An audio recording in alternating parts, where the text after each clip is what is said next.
It was very funny immediately. When I read it, it seemed pretty thoughtful, pretty relevant.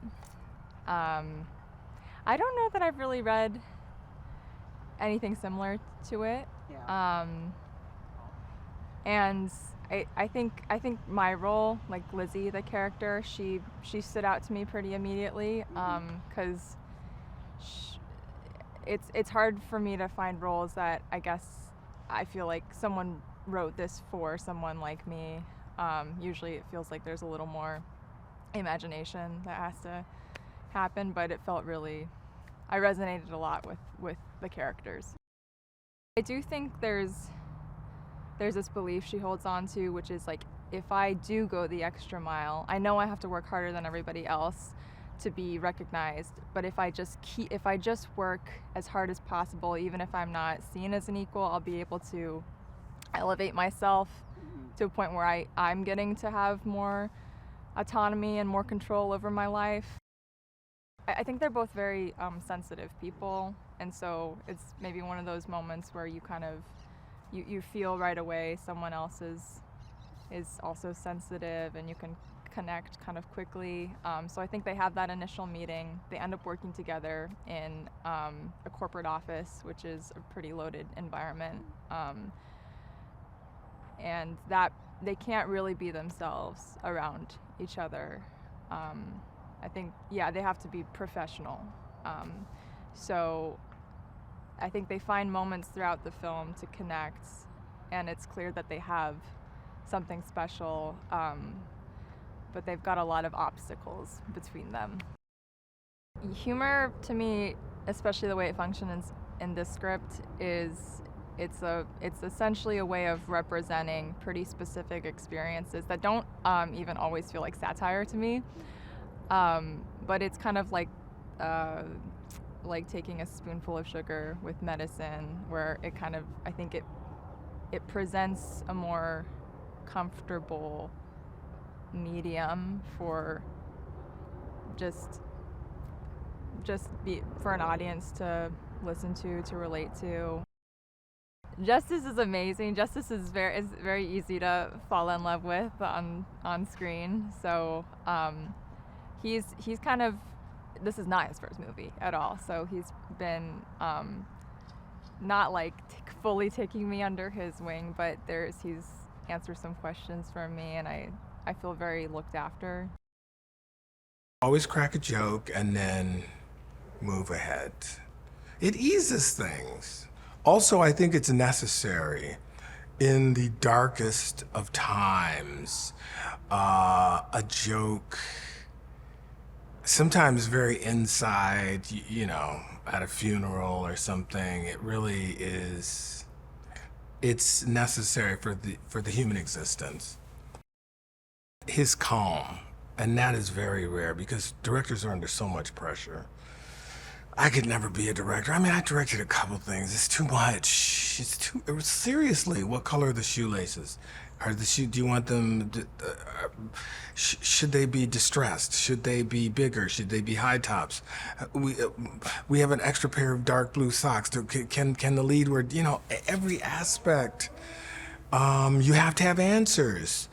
It takes an incredible amount of energy. You have to have talent, you have to have vision, you have to be a general, you are the leader, you are the coach, you are leading a group of disparate professionals. And it's like contractors, if you've ever redone a house.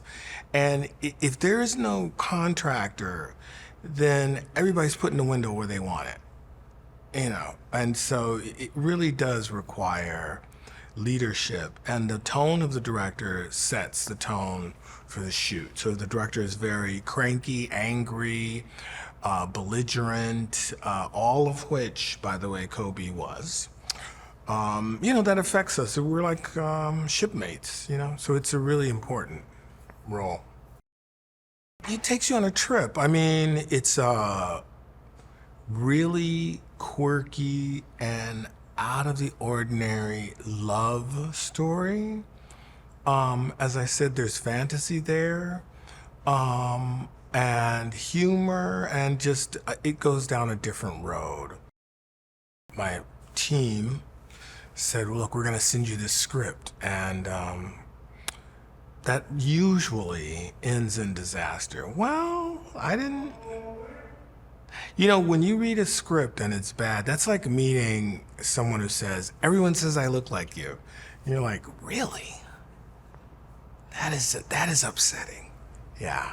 That and blind dates. I have the perfect girl for you. And it's like, you're like, whoa, oh my God, that's it? That's what you think? Yeah. So that's what I think. But it was a pleasant surprise. It was really well written. And it was a great role. I mean, it was a great role. I mean, his writing is really wonderful. And I didn't ever, even though we improvise sometimes, his writing is there. I don't really feel a need to, I just rework this. Like bending steel, you know, like smelting. Like I'll put a stamp on it. You're in the area, but I'll make it good. No, I didn't. That makes my job much easier, where I can just do my thing. I love this script so much. I mean, I love that it, you know, touched on these heavier themes about race, but also had elements of a romantic comedy, a full-on comedy, a sci-fi movie. It just had everything, a bunch of different genres together, but still had its own unique voice. And I think that's what really stood out to me. What I loved about Jason is that he is, he might think he is a hero. He's not a hero, and he's really oblivious to that. And I really like characters that are complicated in that way and think they're right and are not. And when they're met with any sort of resistance, they're almost confused by it because they have been told they're great their whole life, and it's really confusing. And I thought that was such an interesting character to play, you know, like not a hero. Jason has not opened up to many people, and he's got his guard up and this kind of facade of masculinity that he is trying to project in the corporate world to survive. And I think when he opens up to Aren, it's kind of like the first time he's done that, and he really shares a moment with him. So I think he kind of becomes codependent with him throughout the movie, in a little bit of an unhealthy way, because he's just never opened up. Jason is definitely succeeding off of other people's work, but he's taking it. He's unaware that he's taking all the credit for it, and I definitely think that he is unaware of his privilege, and when he has to reckon with it, it confuses him, and he meets it with aggression. And I think that can happen sometimes when people should really just listen. They double down, or they don't like that feeling of being uncomfortable, so they don't want to stay in it.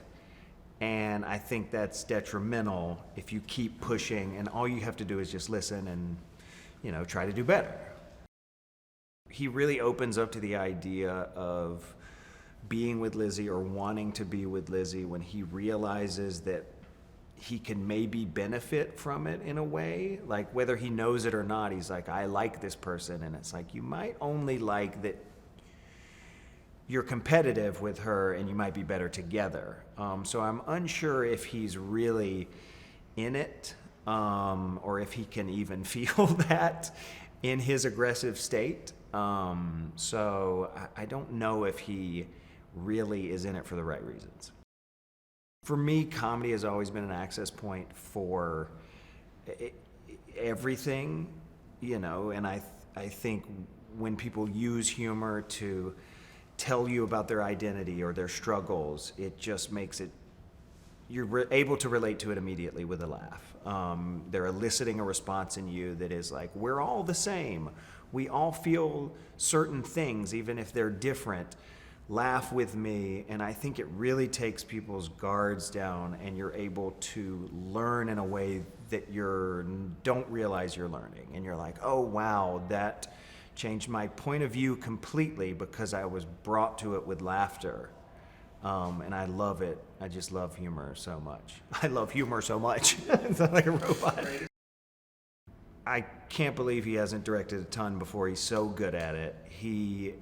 I think one of the things that makes him so good at it is he is a performer himself, an actor himself, comes from a comedy, live performing background, and he's able to immediately just relate to you as another performer in that way, and it really makes it easy for him to just come in and deliver a note that you get immediately, or a different way to come into a scene. And he really helps you, he ushers you into a lot of times he helps you find it yourself. He'll just you'll talk for a second, question it, and he'll guide you into a direction that I'm sure he's fully aware of. He's like, I need to get this person over here. I need to get Tarver to do this, and I need to walk him there. And he's very, very good at it. And he's also just a delight. Like, the set is always so fun. He's always coming in with a smile. There's never a, ugh, here comes Kobe. No, it's like, oh, great, here comes Kobe. It's amazing. He's great. I'll say one thing quickly. We've worked with a lot of first-time filmmakers, and there's nothing that's first-time about Kobe.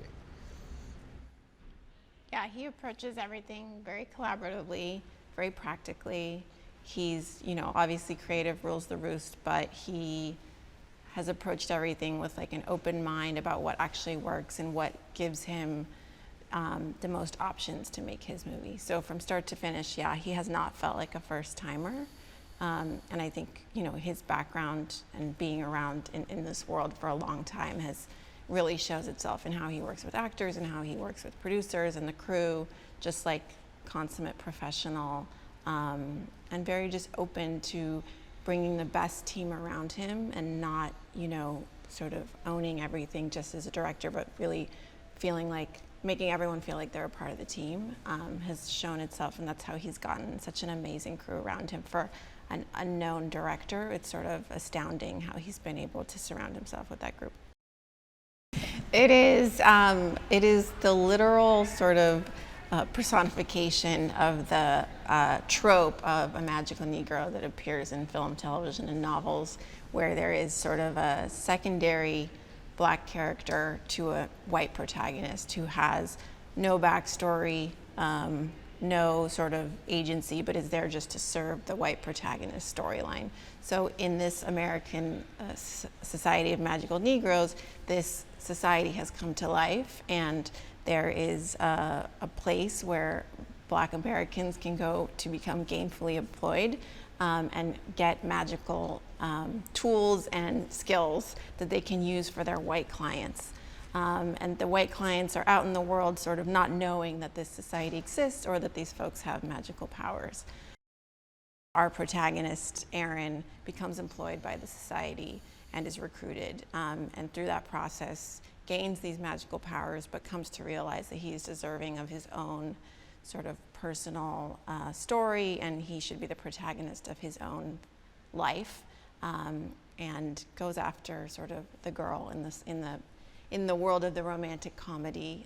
It's just a classical love story, but with the underbelly of a real sort of commentary on society and race and America. Everything that he brings to the role has been fantastic. Seeing him and Kobe together has been incredible, and their chemistry together. I mean, it feels like he's been involved with this for a long time. So when he started, it's like he had a real history with the project, which is nice. Yeah. And Justice has this phenomenal spirit too that really extends throughout. I mean, he's with us every day, which is so important when you're casting that role, because they're going to help set the tone too for a lot of the production.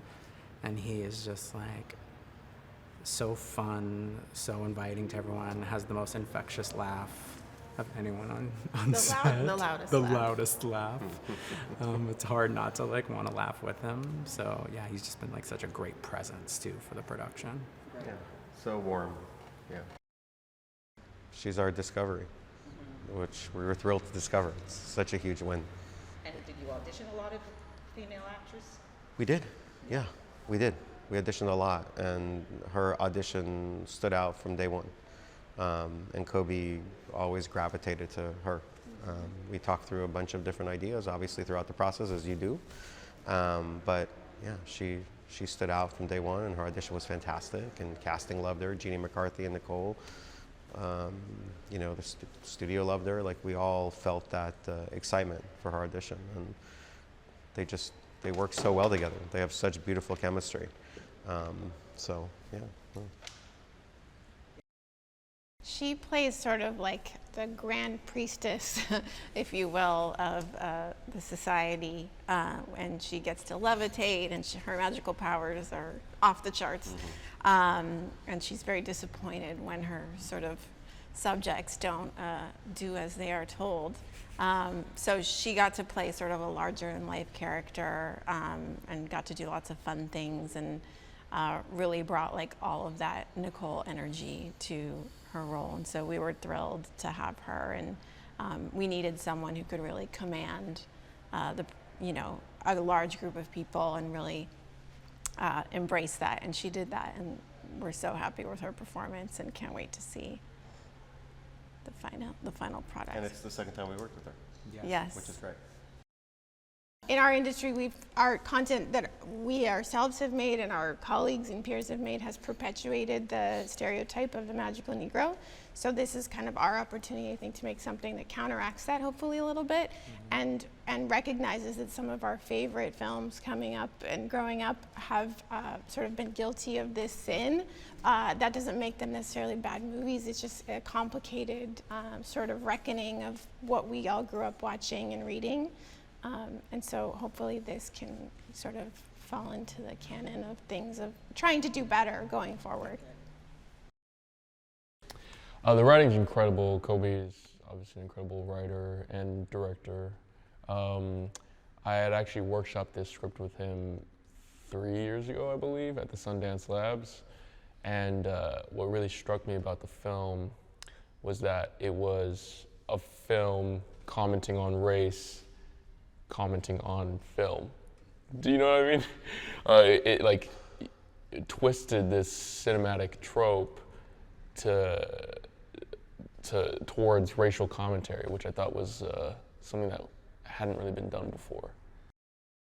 Yeah, and when I met him, we obviously instantly connected. I often say he's older me because we look a lot alike, and we have a lot of similar experiences. And then after that intensive of workshopping the script, I went over to his house a couple of times to workshop scenes here and there, and I gave my opinions about the character and what I thought might help improve the story arc. And although Kobe has this really clear vision about what he's making, he's incredibly receptive to outside opinions. And he's all around great guy. And then we didn't, COVID happened. We didn't really talk that much. And then I get a call from him 3 years later, and he's like, "Come do my film." And I was like, "Okay, I miss you, buddy."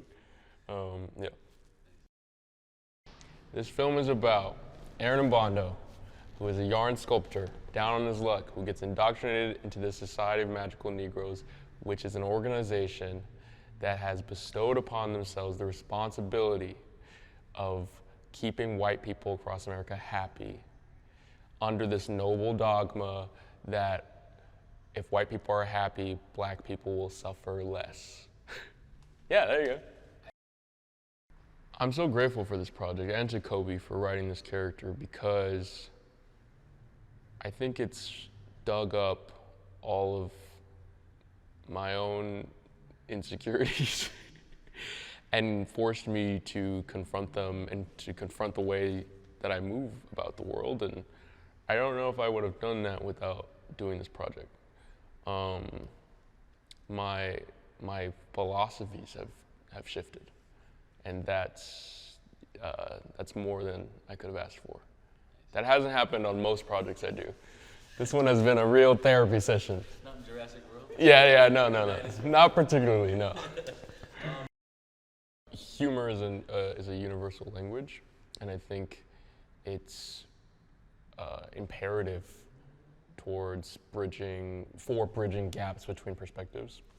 But at the same time, it's such an effective tool in healing. And I think that when you tell your story through the means of healing a community, there is this byproduct of empathy from people of different experiences. And that's a win-win, you know?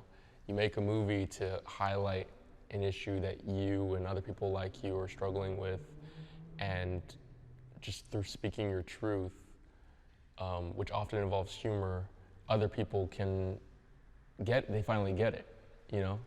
And they heal themselves. She's such a knockout talent.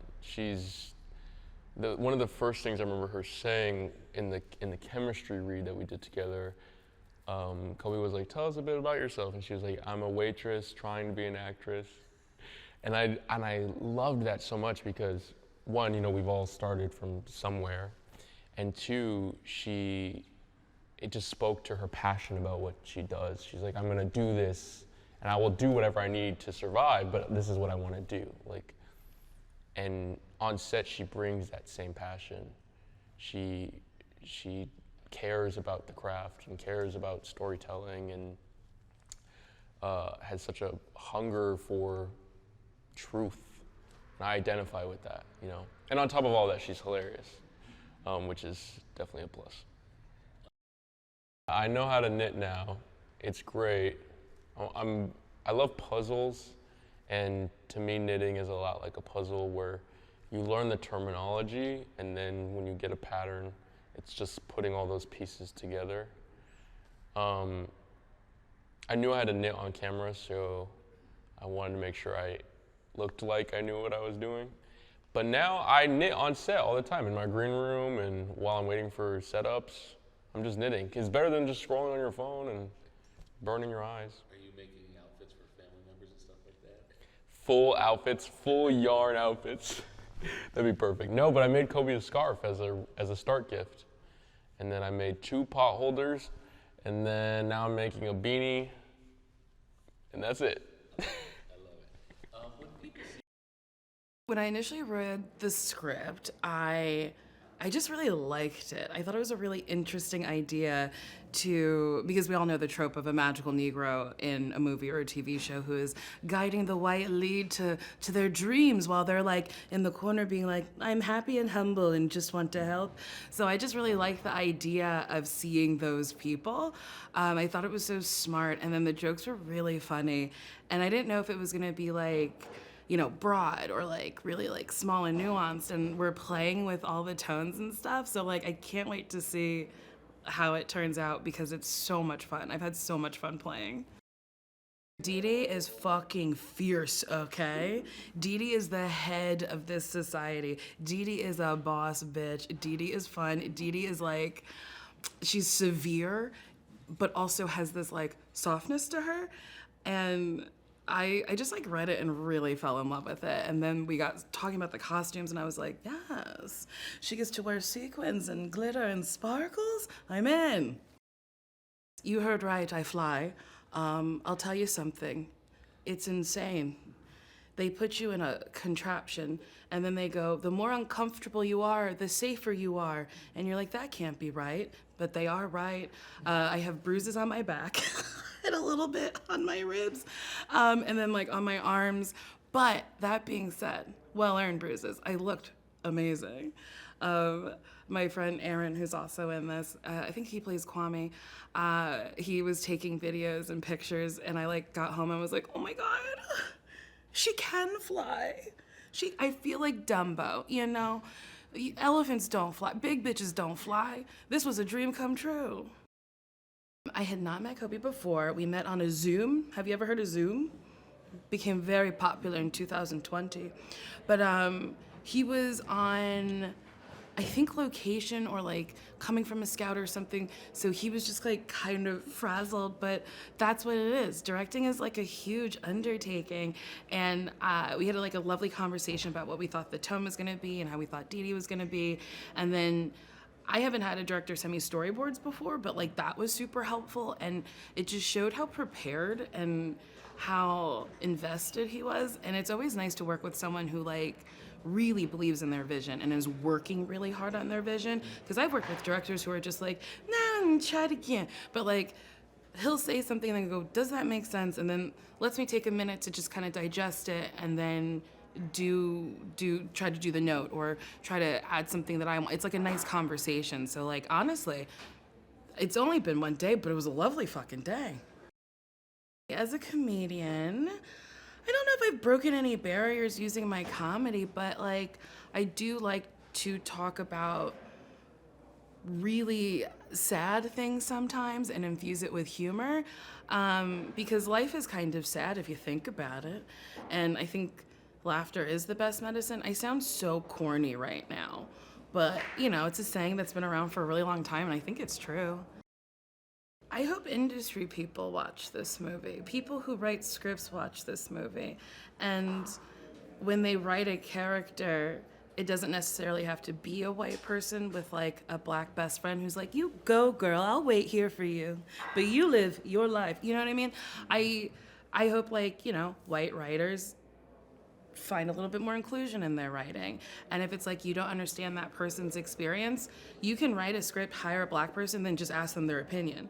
You know what I mean? And then be like, is this line truthful to like what you think the character would be? And have a dialogue and like be open with it. So yeah, I hope that we don't have to have a magical Negro trope in many more movies.